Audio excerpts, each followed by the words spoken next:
پھر اجازت ملی کہ مکہ المکرمہ کو چھوڑ کر اب مدینہ چلے جائیں، ہجرت کریں۔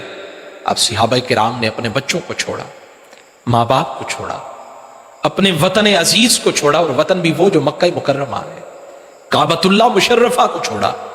وہ مکہ کی حسین وادیاں، مکہ کی گلیاں چھوڑی، اور سب کچھ قربان کر کے پھر مدینہ المنورہ کی سرزمین پہ پہنچے، جہاں حضور کی آمد سے قبل جہاں بیماریاں تھیں، جہاں بیماریوں کا مسکن تھا، جسے یثرب کہا جاتا تھا، لیکن چونکہ اللہ اور اس کے رسول کی منشا یہی تھی، اللہ اور اس کے رسول کی چاہت یہی تھی، تو صحابہ کرام نے اپنا سب کچھ، وطن سے کس کو پیار نہیں ہوتا، اپنے وطن کی گلیوں سے کس کو پیار نہیں ہوتا، اور جس مٹی سے بندے کا خمیر ہوتا ہے اس سے تو ایک انسیت ہوتی ہے نا، انس ہوتا ہے، ایک غیر محسوس پیار ہوتا ہے جس کو لفظوں میں بیان کرنا آپ کے لیے مشکل ہوتا ہے۔ وہ آپ کا کچا گھر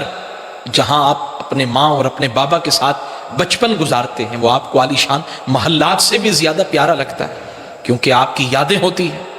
آپ کا اس کے ساتھ ایک وابستگی کا تعلق ہوتا ہے۔ اور جب حضور علیہ الصلوۃ والسلام کے صحابہ نے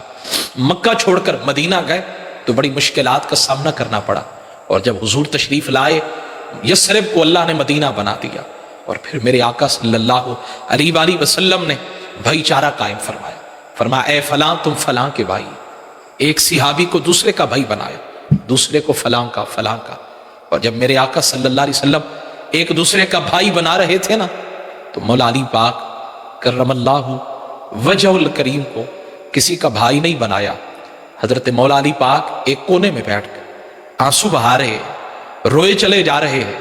کریم آقا صلی اللہ علیہ وآلہ وسلم نے دیکھا تو دریافت فرمایا علی تم روتے کیوں ہو؟ یہ آنکھ ڈب ڈبائی کیسے؟ یہ آنسو کے قطرے موتی نکلے کیسے؟ مولا علی پاک گلوگیر لہجے کے اندر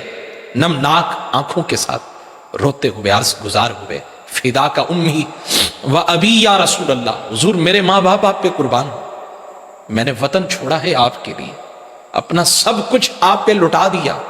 حضور آج میں نے دیکھا کہ آپ نے تمام صحابہ کے درمیان بھائی چارہ قائم کیا، لیکن مجھے تو کسی کا بھائی نہیں بنایا،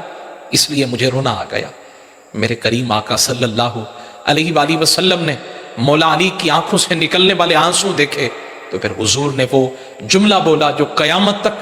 علی والوں کے دلوں کے اندر ہمیشہ جگہ بنائے رہے گا، علی والوں کی زبان پہ رہے گا، نعرہ مستانہ ہوگا۔ محبوب نے اعلان کیا، فرمایا اے علی انت اخی فی الدنیا والآخرہ، اے علی